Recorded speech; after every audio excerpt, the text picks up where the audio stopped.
This episode is brought to you by Prime Video. In the small town of Holland, Michigan, nothing is ever what it seems. Behind the tulip festivals and pretty houses lay dark secrets that threaten to tear a marriage apart. Nicole Kidman stars in this darkly twisted thriller about a wife and mother whose quest to uncover her husband's secrets may get her more than she bargained for. Holland, streaming on Prime Video March 27th. You are tuned in to the FowlWeather Podcast, the forecast to your next successful hunt. Coming to you from the home office, Jack's Reef, New York. The FowlWeather Podcast team uses the most up-to-date climate models to forecast long-term winter weather that causes ducks to migrate south. Will December and January skies be filled with ducks in the deep south, or will they stall at mid-latitudes once again?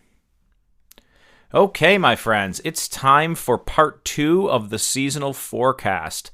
Many atmospheric systems are now in place that will greatly influence when or if ducks make it out of the mid-latitudes and to southern locales. If you have not, please go back and listen to episode 3, How We Make Seasonal Forecasts. Today, we detail a small portion of that episode. First of all, El Niño and La Niña events are very warm Pacific Ocean temperatures, that is El Niño, or very cold Pacific Ocean temperatures, La Niña, and this can greatly affect winter weather in North America, and we use that forecast, the El Niño or La Niña, to make broad generalizations about likelihood of quality duck migration to southern latitudes. We are 100% in an El Niño winter, and all models suggest a moderate to strong El Niño at its peak from November to January. But there are caveats, and other factors can certainly modify the impacts of El Niño. So we also look to predict the Arctic Oscillation Index, which is the difference between atmospheric pressure or low and high pressure systems between the Arctic and mid-latitudes in the Atlantic Ocean. In the negative phase, cold air is more likely to pour out of the Arctic and into eastern North America, but the opposite is true during a positive Arctic Oscillation Index. All right, so what affects the Arctic Oscillation? That actually starts in Siberia in October. The advance of snow cover in Siberia sets up a cold, high-pressure system, which kind of creates low and high-pressure systems in just the right places to cause a wobbly jet stream and more likely cold outbreaks into eastern North America. This is what is called as a polar vortex disruption. When polar air circulates tightly near the poles, that is called a polar vortex, and cold air stays far north and is less likely to cause major movements of ducks, like mallards, south during winter. For those of you that listened to episode 5, In the Grips of El Niño, you know that part 1 of our seasonal forecast predicted a warm prairie, a warm upper Midwest, and Great Lakes region for the winter. You also may have noticed in episode 9, Hot Barrels High on the Prairie, that we had a major early cold front into the Canadian prairies and northern U.S. prairies that sent most ducks to more southern areas at mid-latitudes kind of in a hurry. So, we might think that contradicts the seasonal forecast part 1. The reality is that the prairies can still have a really mild winter overall, but think about this. As the northern hemisphere naturally cools, as we move into fall and winter, and we still have hot oceans and a naturally cooling northern hemisphere, these temperatures across the planet at some point must equilibrate. It's like when you open your window in winter. The cold and hot air don't just, play nice and stay in place. They mix, they equilibrate. So what happened is called a stretched polar vortex, mostly resulting from lower atmosphere or near surface temperature differences, much like your bedroom window. These are typical balancing events, right? Of course, really, this is simplified, but the idea is that the planet goes through this period where it equilibrates between very warm centers around the equatorial ocean and then areas that are getting colder as we go into the northern hemisphere autumn and winter. That recent kind of stretched polar vortex really does highlight why the Foul Weather Podcast that drops each Monday morning is important to follow, because even with a warming planet, we continue to see really quality weather events that push ducks south at kind of irregular intervals. We use the most up-to-date science and our mathematical models to forecast fresh ducks into your area. In the last few weeks, we forecast, I'd say days in advance, movement of early migrants into mid-latitudes and mallards into about the South Dakota, kind of Iowa, northern Illinois latitudes. They're trickling into the latitude of Missouri, and as expected, that region, the Missouri region's mallard numbers are about 50% greater right now than the long-term average for this time of year. But mostly we have a good number of early dabbling ducks right now, moving kind of south. Mallards are kind of, I'd say, stagnant. But again, all this was forecast by the Foul Weather Podcast team well ahead of when it happened. So that stretched polar vortex event happened and moved ducks south in a hurry in the mid-continent. A little more detail here. This was largely caused by hot air over the Pacific and Atlantic moving north on either side of the continent and basically squeezing cold air down into the mid-continent. We note that the Pacific and Atlantic coast did not see this cold. I mean, I'd say far from it, right? Where we're at in the Atlantic Flyway in central New York, we still have black-eyed Susans flowering at the home office in Jack's Reef, and we got bit by mosquitoes just this week in the marsh while duck hunting. So far from the cold conditions that the mid-continent saw. All right, for those of you that have kept up with us and know the Siberian snow cover thing, you're like, all right, tell us the punchline. You've been doing the background stuff for the most part here. First, as stated, El Nino is in place, and that is highly likely to cause mild temperatures in the northern U.S. portion of the mid-continent, across the Great Lakes, and into the northeast U.S. throughout December and January. The El Nino also has people a little scared in the mid-continent region, kind of Iowa, Illinois, Indiana, Michigan, that dry conditions will continue, and that is what's expected under that El Nino, is that region will really remain dry, kind of in the Midwest, centered around Michigan. In the South, we do expect the return of wetter, kind of winter conditions and wetter than normal, which is going to be really helpful considering really the substantial drought in most locales of the southern Mississippi River Valley and in the southeast in the Atlantic Flyway. These wet conditions, they might not manifest until around the new year, so those with capacity to pump should likely do so prior to migration events so that you can produce habitat. So prior to migration events that are forecast by the Foul Weather Podcast, start pumping in preparation for those birds.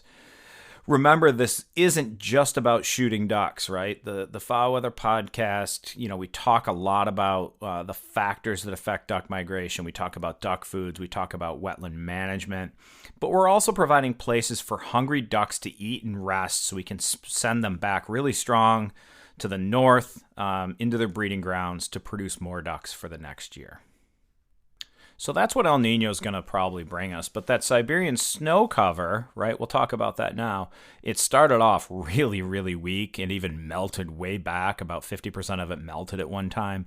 But it gained a bunch near the end of October. And October is really that key period for snow cover advance in Siberia to create that kind of cold, high-pressure system that can create that wobbly jet stream, right? The October snow cover, though, ended up right at the long-term average, so there's no strong indication of a polar vortex disruption kind of slam dunk. Rather, most climatologists are kind of struggling to make long-term predictions at this point. It's why we delayed the seasonal forecast a few days. We hoped for a little more development. We got a little bit more, but not a lot. We're really at a major atmospheric fork in the road. There's really too many indicators to go in any one direction right now. But we're using, what's available to make that prediction. The oceans really remain so warm that another stretched polar vortex event is likely in the second half of November or early December.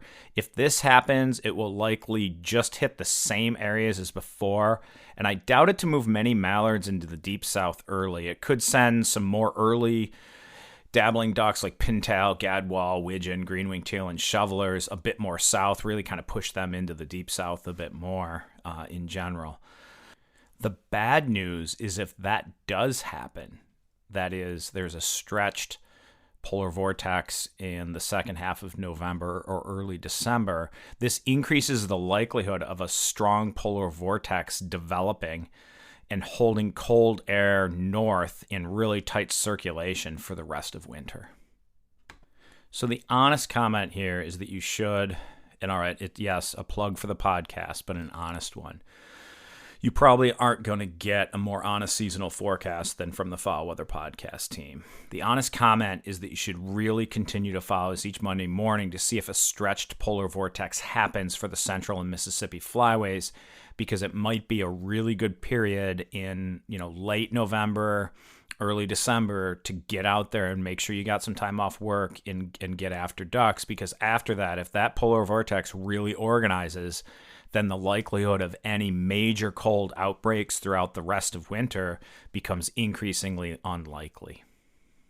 Unfortunate for the Atlantic flyway folks, I don't see that kind of stretched polar vortex doing much unless it pushes far enough into the upper Great Lakes region of like Western Ontario, Minnesota, Wisconsin, Michigan. I don't see it moving that far east. It is possible, but if that happens, we could pick up ducks from the Northwest, and the FowlWeather Podcast team will be there to tell you which days might be the best for those flight days from the Northwest into the Atlantic flyway. Overall, all indications continue to push us towards a mild winter overall at northern latitudes because of El Nino and because of a very warm planet and very warm equatorial oceans these will probably override most every other atmospheric signal that's out there. That said, the European model is predicting a strong polar vortex disruption, not just a stretched one, in December. There's a lot of dispute about that, but where and when it hits is really a moving target, or if it hits at all. It could be a major East Coast event, but I bet it more of an kind of upper Midwest Mississippi flyway event with less cold effects into the Atlantic flyway. So stay tuned and we'll look out for that one to see if it's coming. All right, so that's a lot of bad hedging. So what's the point? What's this mean for duck hunting east of the Rockies in North America this season? What's it mean for the Central, Mississippi, and Atlantic flyways? More than likely, duck migration in the western portion of the Central flyway will be about average, but with longer periods of stale ducks. In the eastern portion of the Central flyway and all of the Mississippi flyway, we expect a trickle of ducks south. So take advantage of those early migrants. We expect mallards to really hang up this year in mid-latitudes. And for those that push to the deep south before everything gets wetter in late December and January, then maybe shooting will be good if you meter your pressure. So if it stays dry and mallards show up, they've got less places to go.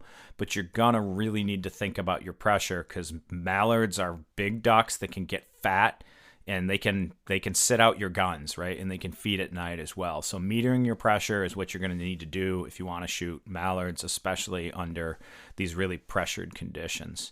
In the Atlantic flyway, we may be in for one of our mildest winters on record.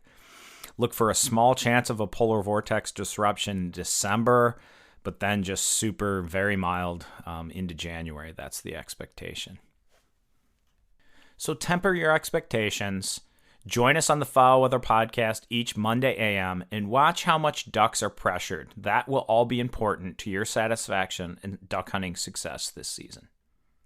The FowlWeather Podcast forecasts fresh ducks. Know where the ducks are at before the ducks know where they are at. Right? Shoot the ducks fresh from the north before they know where they are at. Spread the word about the FowlWeather Podcast. We produce the only duck migration forecast available. Ducks will move, they will migrate. Follow us to find out when and where. Remember to share, follow, and rate us for free. We're on Spotify, Apple Podcasts, Facebook, and Instagram. Also look us up on the web at FowlWeather.co, where you can find episode links, recipes, and additional information about how to support the FowlWeather Podcast. We are the forecast to your next successful hunt. Thanks for listening, and as always, may your skies be filled and shoot straight, my friends.